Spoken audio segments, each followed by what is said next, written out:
الحمد لله وكفى وسلام على عباده الذين اصطفى أما بعد أعوذ بالله من الشيطان الرجيم بسم الله الرحمن الرحيم الحج أشهر معلومات فمن فرض فيهن الحج فلا رفث ولا فسوق ولا جدال في الحج وما تفعلوا من خير يعلمه الله وتزودوا فإن خير زاد التقوى واتقون يا أولي الألباب۔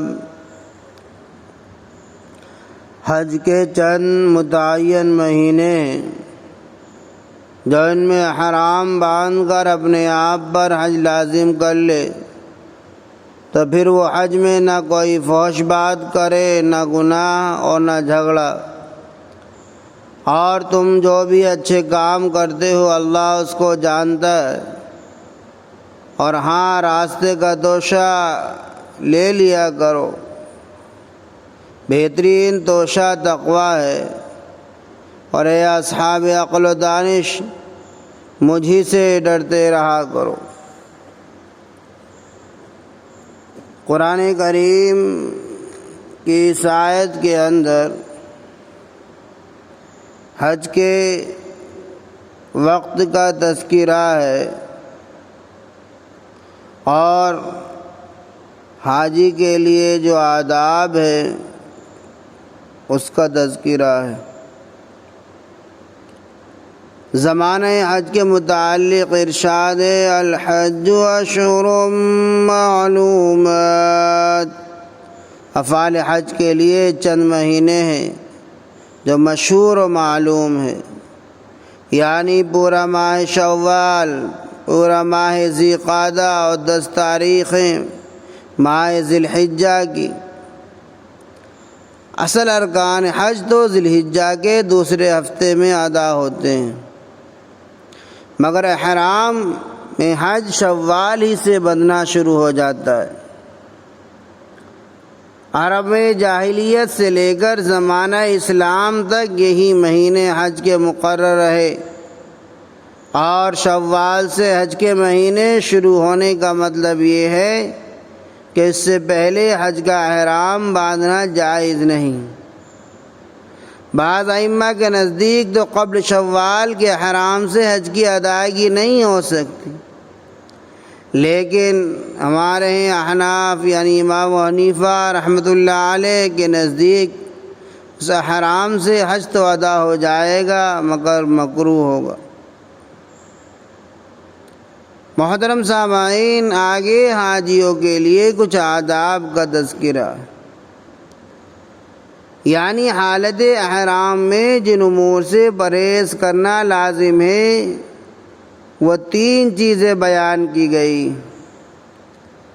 نمبر 1، رفث ایک جامع لفظ ہے، اس میں عورتوں سے اختلاط کرنا، عورتوں سے بے پردہ ہونا، عورتوں کی طرف رغبت کرنا اور زبان سے عورت کے ساتھ بے حجابی کی کھلی گفتگو کرنا، یہ سب شامل ہیں۔ احرام باندھنے والے کو یہ سب باتیں حرام اور ممنوع ہیں۔ فرمایا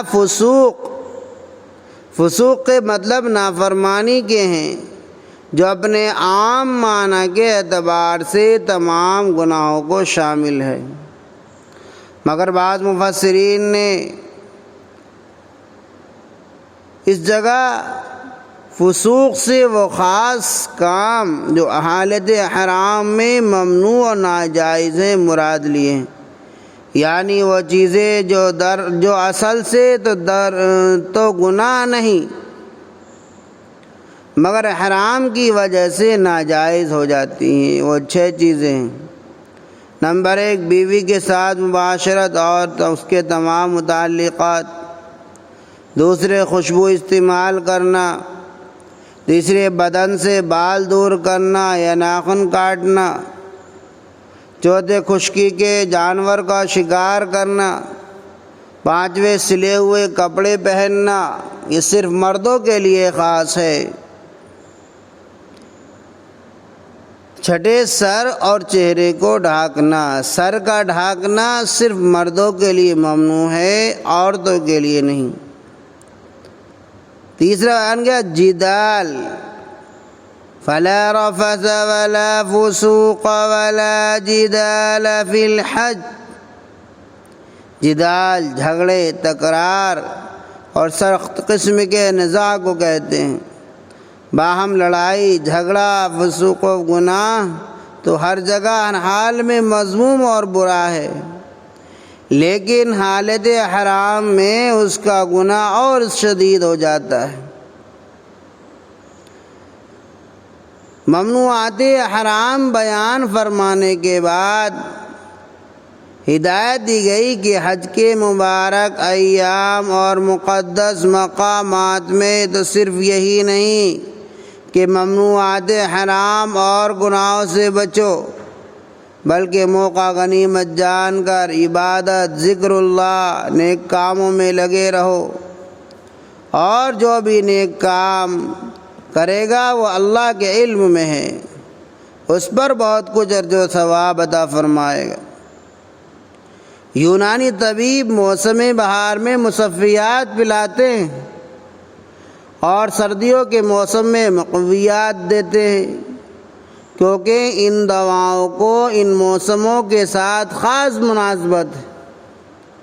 رمضان کا مہینہ اور حج کے موسم بھی روحانیت کے عالم میں اپنی صحت بخش آب و ہوا کے لیے ممتاز ہے، تو طبیب حقیقی ان موسموں میں اعمال خیر کی طرف خصوصی توجہ کیسے نہ دلاتا۔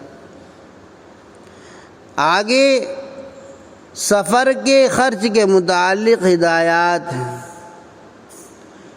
جو شخص حج و عمرے کے لیے اپنے وطن سے بغیر ضروری زاد راہ کے بے سر و سامانی کے ساتھ نکل کھڑے ہوتے ہیں اور دعویٰ یہ کرتے ہیں کہ اللہ پر توکل کرتے ہیں، پھر راستے میں حوائج سے مجبور ہو کر سوال کے لیے دست دراز کرنا پڑتا ہے یا بھیک مانگنی پڑتی ہے، خود بھی تکلیف اٹھاتے ہیں، دوسروں کو بھی پریشان کرتے ہیں اور اپنا بوجھ دوسرے پر ڈالتے ہیں، ان کی ہدایت کے لیے حکم ہوا ہے کہ سفر حج کے لیے ضروریات سفر اور زاد راہ ساتھ لینا چاہیے۔ یہ توکل کے منافی ہے، بلکہ توکل کی حقیقت یہی ہے کہ اللہ کے دیے ہوئے اسباب و وسائل کو اپنی مقدور کے موافق حاصل کرے اور پھر اللہ پر توکل اور بھروسہ کرے۔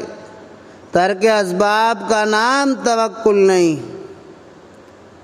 محترم سامعین، آیت کی آخر میں یہاں پھر اللہ سے ڈرتے رہنے اور تقوی اختیار کرنے کا حکم دیا گیا، اور یہ حکم بار بار قرآن کریم میں آیا ہے، خواہ کسی بھی شعبہ زندگی کے متعلق ہدایات ہوں، ہر جگہ تقوی یعنی اللہ سے ڈرتے رہنا اور پرہیزگاری و تقوی اختیار کرنے کا سبق اس کے ساتھ ضرور ملتا ہے، جس سے یہ معلوم ہوا کہ مسلمان خواہ زندگی کے کسی میدان میں سرگرم عمل ہو، اس کو ہر لمحہ اللہ کی ہستی، اس کے احکام اور اس کے حضور حاضری پیش نظر رہنا چاہیے۔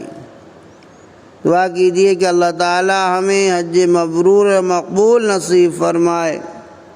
اللہ تعالی اپنے فضل و کرم سے ہم میں سے ہر ایک کو حج عمرہ کی دولت سے نوازے اور اپنی رضا کے لیے تمام اعمال کرنے کی توفیق عطا فرمائے، اور جملہ عبادات میں ہم کو خلوص عطا فرمائے۔ آمین وآخر دعوانا ان الحمد للہ رب العالمین.